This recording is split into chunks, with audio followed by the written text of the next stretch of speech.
रामकृष्ण हिंदी विद्यालय कक्षा 9B की छात्रा हूँ। आज मैं ज्ञान है ऐसी सीढ़ियाँ देश की सोने की चिड़िया के बारे में 2 शब्द बोलना चाहती हूँ। यदि कोई गलती हो तो कृपया माफ कर दीजिएगा। ज्ञान ज्ञान यह अपूर्ण है, कोई इसे संपूर्ण प्राप्त नहीं कर सकता।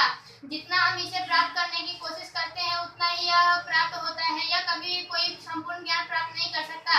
ज्ञान ब्रह्मांड है, जिस तरह ब्रह्मांड को देखो तो खत्म नहीं होता, उसी तरह ज्ञान प्राप्त करो तो ज्ञान कभी खत्म नहीं होता।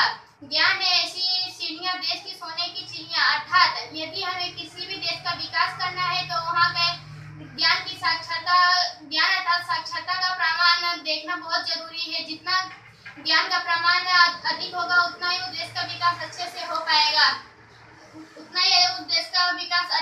पाएगा, जिस तरह हमें सफलता प्राप्त करने के लिए जीवन में ऊंचाई की सीढ़ियों पर चढ़ना पड़ता है, उसी तरह यदि हमें देश को विकसित बनाना है तो हमें ज्ञान के स्तर को ऊंचा बढ़ाना होगा।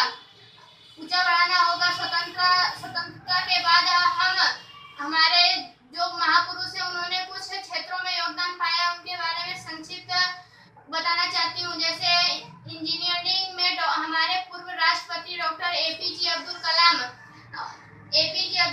वैज्ञानिकों में डॉक्टर होमी जहांगीर भाभा और मेट्रो, रेलवे इत्यादि में डॉक्टर श्रीधरन जैसे विशेषज्ञों ने महत्वपूर्ण योगदान दिया है। इसके अलावा हमारे देश की महिलाओं ने, जैसे कल्पना चावला, सुनीता विलियम जैसे महिलाओं ने अवकाश क्षेत्र में महत्वपूर्ण योगदान दिया है।